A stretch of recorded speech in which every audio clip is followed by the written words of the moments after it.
25ଟି କଥା ଯାହା ଆପଣଙ୍କୁ ଆଜିଠାରୁ ହିଁ ବନ୍ଦ କରିଦେବା ଉଚିତ। ଲୋକେ ଆପଣଙ୍କୁ ଆଦର କରିବାକୁ ଲାଗିବେ। ହଁ ବନ୍ଧୁଗଣ, ସମ୍ପୂର୍ଣ୍ଣ ଭିଡ଼ିଓଟିକୁ ଧ୍ୟାନ ଦେଇ ଦେଖନ୍ତୁ।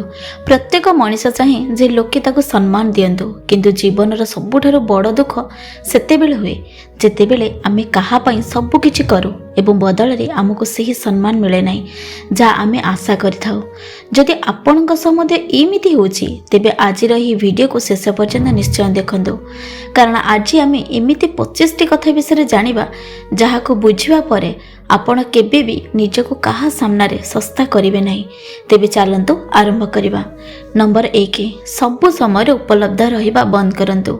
ଅନେକ ଲୋକ ଭାବନ୍ତି ଯେ ଯଦି ସେମାନେ ସବୁ ସମୟରେ ଅନ୍ୟମାନଙ୍କ ପାଇଁ ପ୍ରସ୍ତୁତ ରହିବେ ତେବେ ଲୋକେ ସେମାନଙ୍କୁ ଆହୁରି ଅଧିକ ଭଲ ପାଇବେ, କିନ୍ତୁ ବାସ୍ତବତା ଏହାର ସମ୍ପୂର୍ଣ୍ଣ ଓଲଟା। ମନେ ରଖନ୍ତୁ, ଘରେ କାହାକୁ ବଜାର ଯିବାର ଅଛି ତ ପ୍ରଥମେ ଆପଣଙ୍କ ନାଁ ନିଆଯାଏ। କାହାର ବ୍ୟାଙ୍କ କାମ ଅଛି ତ ଆପଣଙ୍କୁ ମନେ ପକାଯାଏ। କାହାକୁ ହସ୍ପିଟାଲ ଯିବାର ଅଛି ତ ଆପଣଙ୍କୁ ଡକାଯାଏ। ଆପଣ ମଧ୍ୟ ସବୁ କାମ ଛାଡ଼ି ତୁରନ୍ତ ବାହାରି ପଡ଼ନ୍ତି। ଆପଣଙ୍କ ସହ ମଧ୍ୟ ଏମିତି ହିଁ ହେଉଥିବ ନା? ଆରମ୍ଭରେ ଲୋକଙ୍କୁ ଆପଣଙ୍କର ଏହି ଅଭ୍ୟାସ ବହୁତ ଭଲ ଲାଗେ, କିନ୍ତୁ ଧୀରେ ଧୀରେ ସେମାନେ ଏହାକୁ ଆପଣଙ୍କର ଭଲ ପାଇବା ନୁହେଁ ବରଂ ଆପଣଙ୍କର କର୍ତ୍ତବ୍ୟ ବୋଲି ଭାବି ନିଅନ୍ତି। ଆଉ ଯେଉଁଦିନ ଆପଣ ମନା କରିଦିଅନ୍ତି ସେହିଦିନ ଲୋକେ କହିବାକୁ ଲାଗନ୍ତି, ଆଗରୁ ତ କେବେ ମନା କରୁନଥିଲୁ, ଆଜି କ'ଣ ହେଲା? ଏହି କାରଣରୁ ସବୁ ସମୟରେ ଉପଲବ୍ଧ ରହିବା ଆପଣଙ୍କର ମୂଲ୍ୟ କମାଇ ଦିଏ। ତେଣୁ ଅନ୍ୟମାନଙ୍କ ପାଇଁ ସମୟ ବାହାର କରନ୍ତୁ, କିନ୍ତୁ ନିଜକୁ ଏତେ ଶସ୍ତା କରନ୍ତୁ ନାହିଁ ଯେ ସେମାନଙ୍କ ଅଭ୍ୟାସ ଖରାପ ହୋଇଯିବ ଏବଂ ଆପଣଙ୍କର କୌଣସି ମୂଲ୍ୟ ରହିବ ନାହିଁ। ନମ୍ବର 2, ସବୁଥର ନିଜ ଆଡ଼ୁ ଆରମ୍ଭ କରିବା ବନ୍ଦ କରନ୍ତୁ। ଯଦି ସବୁଥର ଆପଣ ହିଁ ପ୍ରଥମେ ଫୋନ୍ କରୁଛନ୍ତି, ସବୁଥର ମେସେଜ ଆପଣ କରୁଛନ୍ତି ଏବଂ ସବୁଥର ସମ୍ପର୍କକୁ ବଞ୍ଚାଇବା ପାଇଁ ଆପଣ ହିଁ ଚେଷ୍ଟା କରୁଛନ୍ତି, ତେବେ ଟିକେ ଅଟକି ଯାଆନ୍ତୁ। ଅନେକ ଲୋକ ଏମିତି ଥାଆନ୍ତି ଯେଉଁମାନେ ପ୍ରତିଦିନ ନିଜ ସାଙ୍ଗ ବା ସମ୍ପର୍କୀୟଙ୍କୁ ଫୋନ୍ କରନ୍ତି, କିନ୍ତୁ ଯଦି ସେମାନେ ଗୋଟିଏ ଦିନ ଫୋନ୍ ନ କରନ୍ତି ତେବେ ସାମ୍ନାପଟୁ ଗୋଟିଏ ବି ମେସେଜ ଆସେ ନାହିଁ। ସେତେବେଳେ ସେମାନଙ୍କୁ ଅନୁଭବ ହୁଏ ଯେ ସାମ୍ନା ଲୋକଟିକୁ ସେମାନଙ୍କର ଆବଶ୍ୟକତା ନଥିଲା ବରଂ କେବଳ ତାଙ୍କ ଅଭ୍ୟାସର ଆୟୋଜନ ଥିଲା। ସମ୍ପର୍କ କେବେ ବି ଗୋଟିଏ ପଟୁ ଚାଲେ ନାହିଁ। ଯଦି ସବୁଥର ଆପଣ ହିଁ ମୁଣ୍ଡ ନୁଆଇବେ ତେବେ ସାମ୍ନା ଲୋକଟି ସଳଖ ହୋଇ ଛିଡ଼ା ହେବା ହିଁ ଭୁଲିଯିବ। ନମ୍ବର 3, ସମସ୍ତଙ୍କୁ ଖୁସି ରଖିବା ଅଭ୍ୟାସ ଛାଡ଼ନ୍ତୁ। ଏହି ଅଭ୍ୟାସ ଦେଖିବାକୁ ବହୁତ ଭଲ ଲାଗେ, କିନ୍ତୁ ଧୀରେ ଧୀରେ ଏହା ମଣିଷକୁ ଭିତରୁ ଭାଙ୍ଗିଦିଏ। ମନେ ରଖନ୍ତୁ, ଆପଣଙ୍କ ଘରେ 4 ଜଣ ଲୋକ ଅଛନ୍ତି। ଜଣଙ୍କୁ ମିଠା ପସନ୍ଦ, ଦ୍ୱିତୀୟ ଜଣଙ୍କୁ ରାଗ ପସନ୍ଦ, ତୃତୀୟ ଜଣଙ୍କୁ ଆଉ କିଛି, ଏବଂ ଆପଣ ସବୁଥର ସମସ୍ତଙ୍କ ପସନ୍ଦର ଧ୍ୟାନ ରଖନ୍ତି। କିନ୍ତୁ ଯେତେବେଳେ ଆପଣଙ୍କର ପସନ୍ଦ କଥା ଆସେ ସେତେବେଳେ କେହି ପଚାରନ୍ତି ନାହିଁ ଯେ ଆପଣଙ୍କୁ କ'ଣ ଭଲ ଲାଗେ। ଏମିତି କେବଳ ଖାଇବା ଥାଳିରେ ନୁହେଁ, ଜୀବନରେ ମଧ୍ୟ ହୁଏ।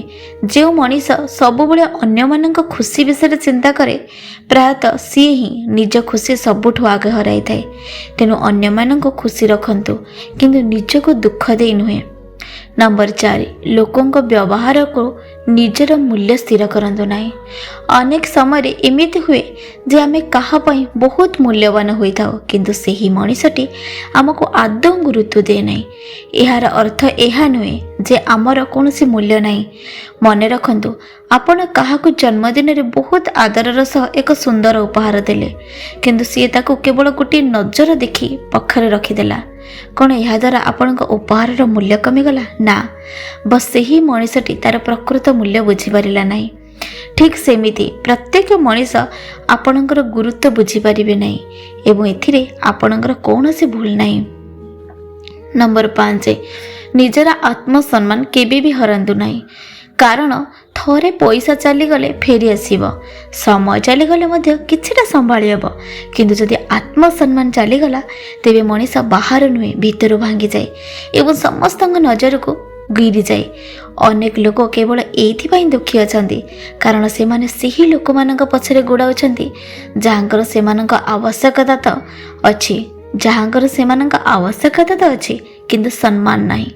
ମନେ ରଖନ୍ତୁ, ଯେଉଁ ସମ୍ପର୍କରେ ବାରମ୍ବାର ନିଜକୁ ପ୍ରମାଣିତ କରିବାକୁ ପଡ଼େ, ଯେଉଁଠି ସବୁଥର ଆପଣ ହିଁ ନଇବାକୁ ପଡ଼େ ଏବଂ ଯେଉଁଠି ଆପଣଙ୍କ ଭାବନାର କୌଣସି ମୂଲ୍ୟ ନଥାଏ, ସେଠାରେ ଭଲ ପାଇବା କମ୍ ଏବଂ ବାଧ୍ୟତାମୂଳକ ଅଧିକ ଥାଏ। ନମ୍ବର 6, ସବୁ କଥାରେ ତୁରନ୍ତ ଉତ୍ତର ଦେବା ବନ୍ଦ କରନ୍ତୁ। ଆଜିକାଲି ଅନେକ ଲୋକ ସାମ୍ନା ଲୋକର ଗୋଟିଏ ମେସେଜ ଆସିବା ମାତ୍ରେ ତୁରନ୍ତ ଉତ୍ତର ଦିଅନ୍ତି। ସେମାନେ ଯେତେ ବ୍ୟସ୍ତ ଥିଲେ ମଧ୍ୟ କିନ୍ତୁ ଆପଣ ଦେଖିଥିବେ ଯେ ସେହି ଲୋକମାନେ ଆପଣଙ୍କର ମେସେଜ ଉତ୍ତର ଘଣ୍ଟା ଘଣ୍ଟା ପରେ ଦିଅନ୍ତି। ଆପଣ ହୁଏତ ରୋଷେଇ ଘରେ କାମ କରୁଥାନ୍ତି, ତଥାପି ଫୋନ୍ ବାଜିବା ମାତ୍ରେ ସବୁ ଛାଡ଼ି ଉତ୍ତର ଦିଅନ୍ତି। କିନ୍ତୁ ଯେତେବେଳେ ଆପଣଙ୍କର କାହାର ଆବଶ୍ୟକତା ଥାଏ ସେତେବେଳେ ସାମ୍ନା ଲୋକ କହେ ଏବେ ବ୍ୟସ୍ତ ଅଛି, ପରେ କଥା ହେବି। ତେଣୁ ସବୁବେଳେ ଅନ୍ୟମାନଙ୍କୁ ପ୍ରାଥମିକତା ଦେବା ବନ୍ଦ କରନ୍ତୁ। ଯେଉଁ ସମୟଟି ଆପଣଙ୍କର ସେଥିରେ ଆପଣଙ୍କର ମଧ୍ୟ ସମ୍ପୂର୍ଣ୍ଣ ଅଧିକାର ଅଛି। ନମ୍ବର 7, ସବୁ ଭୁଲ ପାଇଁ ନିଜକୁ ଦୋଷ ଦେବା ବନ୍ଦ କରନ୍ତୁ। ଅନେକ ଲୋକଙ୍କର ଅଭ୍ୟାସ ଥାଏ ଯେ ସମ୍ପର୍କରେ କିଛି ବି ଖରାପ ହେଲେ ସେମାନେ ନିଜକୁ ହିଁ ଦୋଷୀ ମାନନ୍ତି। ଯେକୌଣସି କଥା ହେଉ ନିଜକୁ ହିଁ ଭୁଲ ଭାବନ୍ତି। ମନେ ରଖନ୍ତୁ, ସ୍ୱାମୀ ରାଗିଛନ୍ତି, ସାଙ୍ଗ ଦୂରେଇ ଯାଇଛି କିମ୍ବା କୌଣସି ସମ୍ପର୍କୀୟ କଥା ହେଉନାହିଁ, ତୁରନ୍ତ ଆପଣଙ୍କ ମନକୁ ଆସେ ଯେ ବୋଧ ହୁଏ ମୋର ହିଁ କିଛି ଭୁଲ ଥିବ। କିନ୍ତୁ ସବୁଥର ଭୁଲ ଆପଣଙ୍କର ହେବ ତାହା ଜରୁରୀ ନୁହେଁ। ସମ୍ପର୍କ ଦୁଇ ଜଣଙ୍କୁ ନେଇ ଗଢ଼ା ହୁଏ, ତେଣୁ ଦାୟିତ୍ୱ ମଧ୍ୟ ଦୁଇ ଜଣଙ୍କର। ତାଳି ଦୁଇ ହାତରେ ବାଜେ, ଗୋଟେ ହାତରେ ନୁହେଁ। ନମ୍ବର 8, ଲୋକଙ୍କ କଥାକୁ ମନରେ ଲଗାଇବା ଛାଡ଼ି ଦିଅନ୍ତୁ। ଅନେକ ସମୟରେ ଲୋକ ରାଗରେ ଯାହା ଚାହାନ୍ତି ତାହା କହିଦିଅନ୍ତି, କିନ୍ତୁ ଆମେ ସେହି ଶବ୍ଦ ଗୁଡ଼ିକୁ ଅନେକ ଦିନ ଧରି ମନ ଭିତରେ ସାଇତି ରଖିଥାଉ। ଯଦି କେହି ଜଣେ ଥରେ କହିଦେଲା ଯେ ତୁମର କୌଣସି ଯୋଗ୍ୟତା ନାହିଁ ବା ତୁମର କୌଣସି ମୂଲ୍ୟ ନାହିଁ, ତେବେ ଆମେ ସେହି କଥାକୁ ବାରମ୍ବାର ଭାବି ନିଜକୁ ଦୁଃଖ ଦେଇଥାଉ। ମନେ ରଖନ୍ତୁ ବନ୍ଧୁଗଣ, ଅନ୍ୟମାନଙ୍କ ଶବ୍ଦ ଆପଣଙ୍କର ପରିଚୟ ସୃଷ୍ଟି କରେ ନାହିଁ। ଆପଣଙ୍କର ମୂଲ୍ୟ ଆପଣଙ୍କ ନିଜ ଭିତରେ ରହିବା ଉଚିତ। ନମ୍ବର 9, ନା କହିବା ଶିଖନ୍ତୁ। ଯଦି ଆପଣ ସବୁ କଥାରେ ହଁ କହି ଚାଲିବେ ତେବେ ଲୋକେ ଆପଣଙ୍କର ଭଲ ବଣିଆର ସୁଯୋଗ ନେବା ଆରମ୍ଭ କରିଦେବେ। ମନେ ରଖନ୍ତୁ, ଆପଣ ବହୁତ କ୍ଳାନ୍ତ ଅଛନ୍ତି, ତଥାପି କାହାର କହିବା ପରେ ତାଙ୍କ କାମ କରିବାକୁ ଚାଲିଗଲେ ଧୀରେ ଧୀରେ ଲୋକେ ଭାବି ନେବେ ଯେ ଆପଣ କେବେ ବି ମନା କରିବେ ନାହିଁ। ଆଉ ଯେଉଁଦିନ ଆପଣ ମନା କରିଦେବେ ସେହିଦିନ ସେମାନେ ଆପଣଙ୍କୁ ହିଁ ଭୁଲ ବୋଲି ଭାବି ନେବେ। ଏଥିପାଇଁ ଯେଉଁଠି ଆବଶ୍ୟକ ସେଠାରେ ଆଦରର ସହ ନା କହିବା ଶିଖନ୍ତୁ। ନମ୍ବର 10, ନିଜ ଖୁସିକୁ କୌଣସି ଜଣେ ମଣିଷ ଭରସାରେ ଛାଡ଼ି ଦିଅନ୍ତୁ ନାହିଁ। ଅନେକ ଲୋକ କେବଳ ଏଇଥିପାଇଁ ଦୁଃଖୀ ରହନ୍ତି କାରଣ ସେମାନଙ୍କର ଖୁସି କୌଣସି ଏକ ନିର୍ଦ୍ଦିଷ୍ଟ ବ୍ୟକ୍ତିର ବ୍ୟବହାର ଉପରେ ନିର୍ଭର କରେ। ସିଏ ଯଦି କଥା ହେଲା ତ ଖୁସି, ଯଦି ସେ ଅଣଦେଖା କଲା ତ ଦୁଃଖୀ। ଏହି ଅଭ୍ୟାସ ମଣିଷକୁ ଭିତରୁ ଦୁର୍ବଳ କରିଦିଏ। ନିଜେ ଖୁସି ରହିବା ଶିଖନ୍ତୁ। କେହି ଆପଣଙ୍କର ପ୍ରଶଂସା କରୁ କି ନ କରୁ, କେହି ଆପଣଙ୍କ ସାଥ ଦେଉ କି ନ ଦେଉ। ନମ୍ବର 11, ନିଜକୁ ସବୁବେଳେ ପ୍ରମାଣିତ କରିବାକୁ ଚେଷ୍ଟା କରନ୍ତୁ ନାହିଁ। ଯଦି କୌଣସି ବ୍ୟକ୍ତି ବାରମ୍ବାର ଆପଣଙ୍କୁ କହୁଛି ଯେ ଆପଣ ଭଲ ନୁହନ୍ତି ଏବଂ ଆପଣ ସବୁଥର ତାକୁ ପ୍ରମାଣ କରିବାରେ ଲାଗିଛନ୍ତି ଯେ ଆପଣ ଭଲ, ତେବେ ଆପଣ ନିଜ ମନର ଶାନ୍ତି ହରାଇ ବସିବେ। ଯେଉଁମାନେ ଆପଣଙ୍କୁ ବୁଝିବାକୁ ଚାହାନ୍ତି ସେମାନଙ୍କୁ କୌଣସି ପ୍ରମାଣର ଆବଶ୍ୟକତା ନଥାଏ ଏବଂ ଯେଉଁମାନେ ବୁଝିବାକୁ ଚାହାନ୍ତି ନାହିଁ ସେମାନଙ୍କ ପାଇଁ 1000 ପ୍ରମାଣ ମଧ୍ୟ କମ୍ ପଡ଼ିଯାଏ। ନମ୍ବର 12, ନିଜର ତୁଳନା ଅନ୍ୟମାନଙ୍କ ସହ କରିବା ଛାଡ଼ି ଦିଅନ୍ତୁ। କାହା ପାଖରେ ଅଧିକ ପଇସା ଅଛି, କାହା ପାଖରେ ବଡ଼ ଘର ଅଛି, କାହାର ପିଲାମାନେ ଅଧିକ ସଫଳ। ଯଦି ଆପଣ ସବୁ ସମୟରେ ଏମିତି ତୁଳନା କରି ଚାଲିବେ ତେବେ ଆପଣ ନିଜ ଜୀବନର ଖୁସିକୁ କେବେ ବି ଦେଖିପାରିବେ ନାହିଁ। ପ୍ରତ୍ୟେକ ମଣିଷର ଜୀବନଯାତ୍ରା ସମ୍ପୂର୍ଣ୍ଣ ଅଲଗା ହୋଇଥାଏ। ନମ୍ବର 13, ଲୋକଙ୍କ ପଛରେ ଗୋଡ଼େଇବା ବନ୍ଦ କରନ୍ତୁ। ଯେଉଁ ବ୍ୟକ୍ତି ପ୍ରକୃତରେ ଆପଣଙ୍କୁ ଆଦର କରେ ସେ ଆପଣଙ୍କୁ ହରାଇବାକୁ ଭୟ କରିବ, ଆଉ ଯେ ଆପଣଙ୍କୁ ହରାଇବାକୁ ଭୟ କରେ ନାହିଁ ତା ପଛରେ ଗୋଡ଼ାଇ ଆପଣ କେବଳ ନିଜର ମୂଲ୍ୟ ହିଁ କମାଉଛନ୍ତି। ନମ୍ବର 14, ନିଜ ଆବଶ୍ୟକତାକୁ ମଧ୍ୟ ଗୁରୁତ୍ୱ ଦିଅନ୍ତୁ। ଆମେ ଅନ୍ୟମାନଙ୍କ ପାଇଁ ସବୁ କିଛି କରିଚାଲିଥାଉ, କିନ୍ତୁ ଯେତେବେଳେ ନିଜ ପାଇଁ କିଛି କରିବା ପାଇଁ ଆସେ ଆମେ ଭାବୁ ଯେ ଚାଲ ପରେ କରିବା। ଧୀରେ ଧୀରେ ଏହି ଅଭ୍ୟାସ ଆମକୁ ଭିତରୁ ଶୂନ୍ୟ କରିଦିଏ। ନିଜର ଯତ୍ନ ନେବା କୌଣସି ସ୍ୱାର୍ଥପରତା ନୁହେଁ, ଏହା ମଧ୍ୟ ଆମର ଏକ ବଡ଼ ଆବଶ୍ୟକତା। ନମ୍ବର 15, ସବୁ ସମ୍ପର୍କ ଜୀବନ ସାରା ନିଭାଇବା ଜରୁରୀ ନୁହେଁ। କିଛି ଲୋକ କେବଳ ଏକ ନିର୍ଦ୍ଦିଷ୍ଟ ସମୟ ପାଇଁ ଆମ ଜୀବନର ଅଂଶ ହୋଇଥାନ୍ତି। ଯଦି କୌଣସି ସମ୍ପର୍କ ଆପଣଙ୍କୁ ପ୍ରତିଦିନ ଦୁଃଖ ଦେଉଛି ତେବେ ତାଠାରୁ ଦୂରେଇ ରଖିବା ଜମାରୁ ଭୁଲ ନୁହେଁ, କାରଣ ମନର ଶାନ୍ତି ଯେକୌଣସି ସମ୍ପର୍କଠାରୁ ଅଧିକ ମୂଲ୍ୟବାନ। नंबर 16 समस्त निज जीवनर सब कथा कहवा बंद करंतु।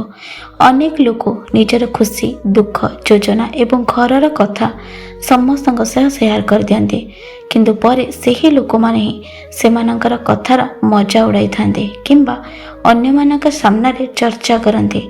आपण हुए तो काहाको निजर भावे मनर कथा कही किंतु किछि दिन परे आपण को जना पड़ा जे सही कथाटी आहरी अनेक लोकों पाखक पहुँची जाइए सेतेबेले सबुठार अधिक दुख आपण को हुए। तेणु समस्त निजर भाविबा बंद करंतु। किछि कथा केवल आपण एवं भगवान का मध्य ही भल लगे।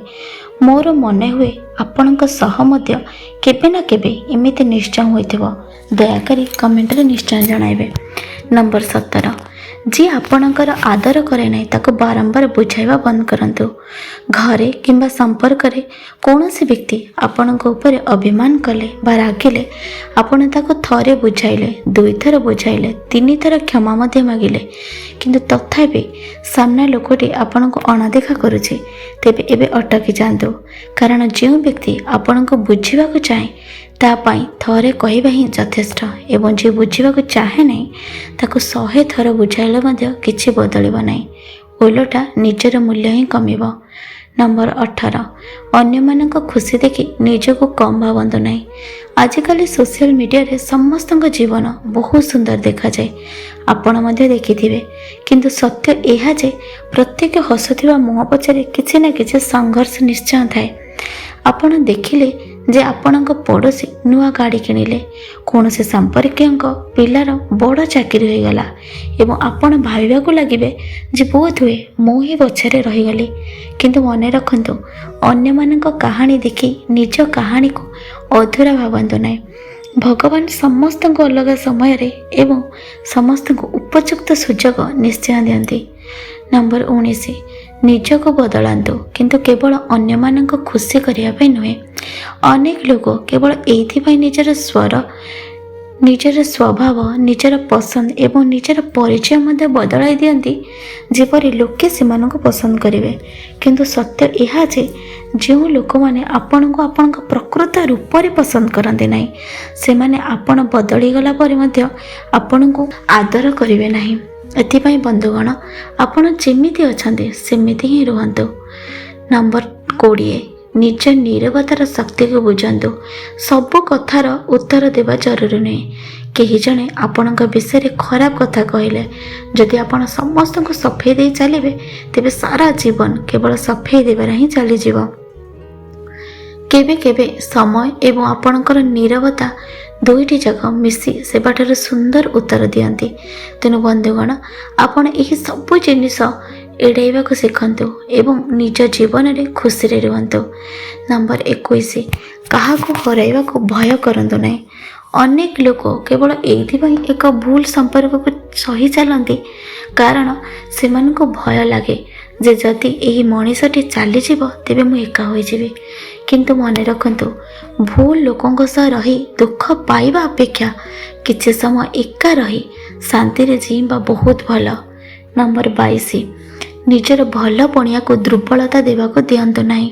भल मनीष हेबा बहुत भल कथा किंतु एते भल हुअंतु नहीं जे लोके आपण को व्यवहार करबा आरंभ कर देबे कारण एही दुनिया रे किछि लोक भल पाइबा नुहे केवल निजर फायदा देखिबा जानते। नंबर 23 जो माने केवल आवश्यक समय रे आपण को मने पकांती सेमानकु चिन्हिबा शिखंतु।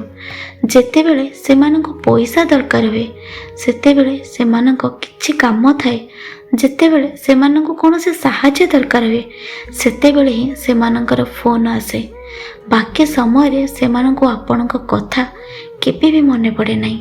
एभली लोकों को सह अभियोग करंतु नहीं। बस धीरे धीरे सेमानंक ठारू निजर आशा कमाई दियंतु एवं सेमानंक ठारू दूरता रखिबा आरंभ कर दियंतु। नंबर 24 निज आत्मसम्मान सह केबे भी बुझामणा करंतु नहीं। पैसा पुणी थरे रोजगार करा जाई पारे हजि जाइथिबा समय मध्य किछि मात्रा रे फेरी आसीबो किंतु जदि आत्मसम्मान भांगी जाए तेबे मनीष बाहर नुहे भीतर संपूर्ण शेष हो जाए। तेणु कौनसी भी संपर्क पई निजको एते तळको खसांतु नहीं जोंथि पई परवर्ती समय रे ଆଇନା ସାମ୍ନାରେ ନିଜର ସହ ନଜର ମିଶାଇବାକୁ କଷ୍ଟକର ହୋଇପଡ଼େ। ନମ୍ବର 25, ସବୁଠାରୁ ଗୁରୁତ୍ୱପୂର୍ଣ୍ଣ କଥା, ନିଜର ମୂଲ୍ୟ ବୁଝନ୍ତୁ। ଯଦି କେହି ଆପଣଙ୍କର ଆଦର କରୁନାହିଁ, ଏହାର ଅର୍ଥ ଏହା ନୁହେଁ ଯେ ଆପଣଙ୍କର କୌଣସି ମୂଲ୍ୟ ନାହିଁ ବା ଆପଣ ମୂଲ୍ୟବାନ ନୁହନ୍ତି। ଏହି ଦୁନିଆରେ ଏମିତି ଅନେକ ଲୋକ ଅଛନ୍ତି ଯେଉଁମାନେ ହୀରା ଏବଂ ପଥର ମଧ୍ୟରେ ଫରକ ବୁଝନ୍ତି ନାହିଁ। ତେଣୁ କାହାର ବ୍ୟବହାରରୁ ନିଜର ମୂଲ୍ୟ ଆକଳନ କରନ୍ତୁ ନାହିଁ। ମନେ ରଖନ୍ତୁ, ସୂର୍ଯ୍ୟକୁ ନିଜର ଆଲୋକ ପ୍ରମାଣ କରିବାକୁ ପଡ଼େ ନାହିଁ, ଫୁଲକୁ ନିଜର ସୁବାସ ପ୍ରଚାର କରିବାକୁ ପଡ଼େ ନାହିଁ ଏବଂ ଜଣେ ଭଲ ମଣିଷକୁ ନିଜ ଭଲପଣିଆର ପ୍ରମାଣ ଦେବାର କୌଣସି ଆବଶ୍ୟକତା ନଥାଏ। ଯେଉଁଦିନ ଆପଣ ନିଜକୁ ଆଦର କରି ଶିଖିଯିବେ, ସେହି ଦିନଠାରୁ ସାରା ଦୁନିଆ ମଧ୍ୟ ଆପଣଙ୍କୁ ସମ୍ମାନ ଦେବା ଆରମ୍ଭ କରିଦେବ। ଭିଡ଼ିଓରେ ଏପର୍ଯ୍ୟନ୍ତ ସାଥିରେ ରହିଥିବାରୁ ହୃଦୟରୁ ଅନେକ ଧନ୍ୟବାଦ। 25ଟି ପଏଣ୍ଟ ମଧ୍ୟରୁ ଆପଣଙ୍କୁ କେଉଁ ପଏଣ୍ଟଟି ଭଲ ଲାଗେ ଏବଂ ଆପଣଙ୍କ ସହିତ ଏହି 25ଟି ପଏଣ୍ଟ ମଧ୍ୟରୁ କେଉଁ ଘଟଣାଟି ଘଟିଛି, ନିଜର ଏକ୍ସପିରିଏନ୍ସ, ନିଜ ରାୟ କମେଣ୍ଟରେ ଜଣାଇବେ। ଜୟ ଜଗନ୍ନାଥ ଲେଖିବାକୁ ଭୁଲିବେ ନାହିଁ। ଜୟ ଜଗନ୍ନାଥ।